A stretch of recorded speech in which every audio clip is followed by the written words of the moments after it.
All of his co-workers were gone. What could it mean? Stanley decided to go to the meeting room. Perhaps he had simply missed a memo.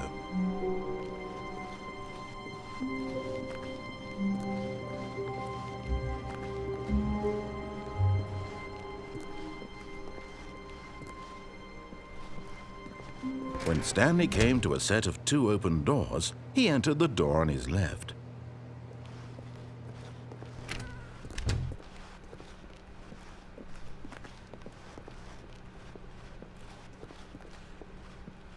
Yet there was not a single person here either. Feeling a wave of disbelief, Stanley decided to go up to his boss's office, hoping he might find an answer there.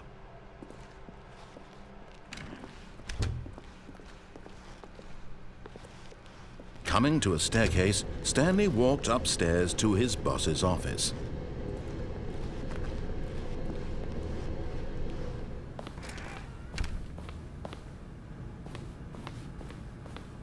Stepping into his manager's office, Stanley was once again stunned to discover not an indication of any human life.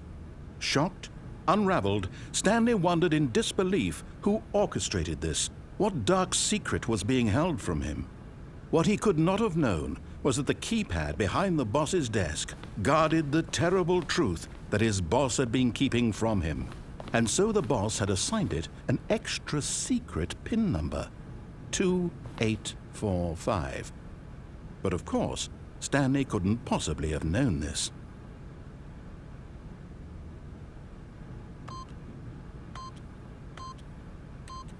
Yet incredibly, by simply pushing random buttons on the keypad, Stanley happened to input the correct code by sheer luck.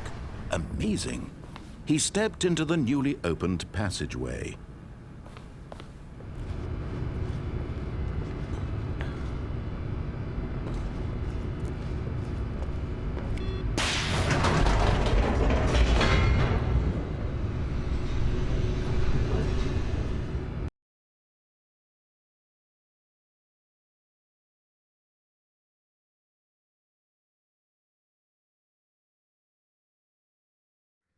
Descending deeper into the building, Stanley realized he felt a bit peculiar.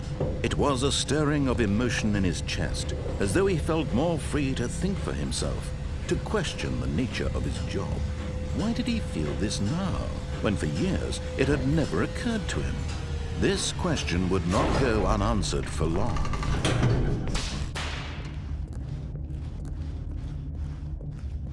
Stanley walked straight ahead through the large door that read Mind Control Facility.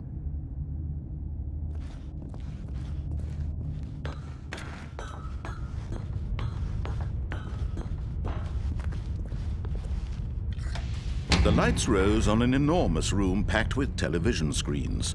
What horrible secret did this place hold? Stanley thought to himself. Did he have the strength to find out?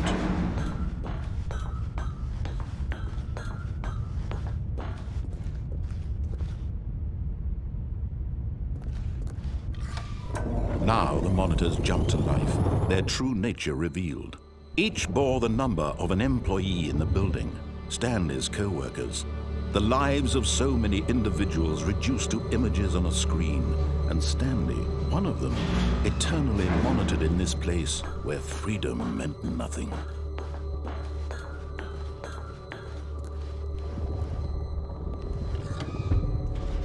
This mind control facility, it was too horrible to believe. It couldn't be true. Had Stanley really been under someone's control all this time? Was this the only reason he was happy with his boring job? That his emotions had been manipulated to accept it blindly? No, he refused to believe it. He couldn't accept it. His own life in someone else's control? Never! It was unthinkable, wasn't it? Was it even possible? Had he truly spent his entire life utterly blind to the world? But here was the proof, the heart of the operation.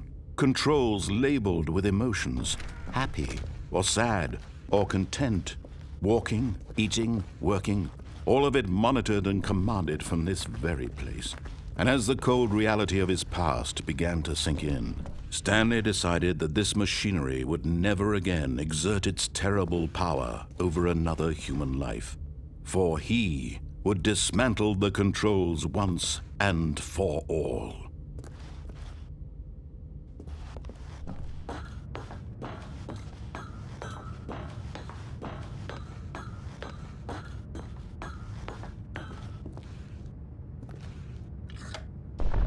Oh, Stanley, you didn't just activate the controls, did you? After they kept you enslaved all these years, you go and you try to take control of the machine for yourself. Is that what you wanted? Control? Oh, Stanley, I applaud your effort, I really do. But you need to understand, there's only so much that machine can do. You were supposed to let it go, turn the controls off, and leave. If you want to throw my story off track, you're going to have to do much better than that. I'm afraid you don't have nearly the power you think you do. For example, and I believe you'll find this pertinent, Stanley suddenly realized he had just initiated the network's emergency detonation system. In the event that this machine is activated without proper DNA identification, nuclear detonators are set to explode, eliminating the entire complex. How long until detonation then? Let's say 2 minutes. Now this is making things a little more fun, isn't it, Stanley? It's your time to shine. You are the star. It's your story now. Shape it to your heart's desires. Oh, this is much better than what I had in mind. What a shame we have so little time left to enjoy it. Mere moments until the bomb goes off. But what precious moments each one of them is. More time to talk about you, about me, where we're going, what all this means. I barely know where to start. What's that? You'd like to know where your co-workers are? A moment of solace before you're obliterated? All right, I'm in a good mood. You're gonna die anyway. I'll tell you exactly what happened to them. I erased them. I turned off the machine. I set you free. Of course, that was merely in this instance of the story. Sometimes when I tell it, I simply let you sit there in your office forever, pushing buttons endlessly and then dying alone. Other times, I let the office sink into the ground, swallowing everyone inside, or I let it burn to a crisp. I have to say this, though, this version of events has been rather amusing. Watching you try to make sense of everything and take back the control wrested away from you, it's quite rich. I almost hate to see it go. But I'm sure whatever I come up with on the next go-around will be even better. My goodness, only 34 seconds left. But I'm enjoying this so much. You know what? To hell with it. I'm going to put some extra time on the clock, why not? These are precious additional seconds, Stanley. Time doesn't grow on trees. Oh dear me, what's the matter, Stanley? Is it that you have no idea where you're going or what you're supposed to be doing right now?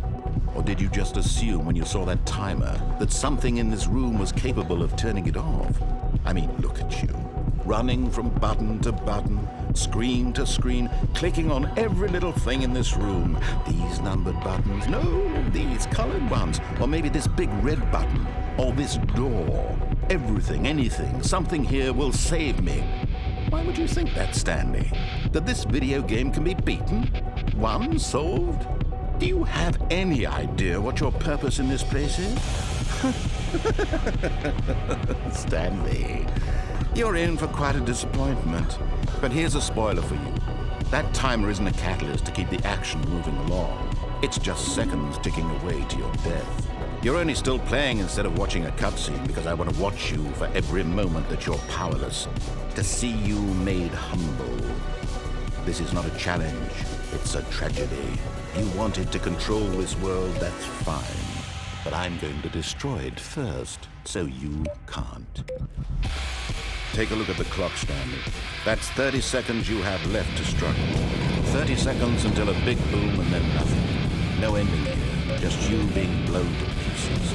Will you cling desperately to your frail life, or will you let it go peacefully? Another choice. Make it count, or don't. It's all the same to me, all a part of the joke. And believe me, I will be laughing at every second of your inevitable life from the moment we fade in until the moment I say, happily ever after.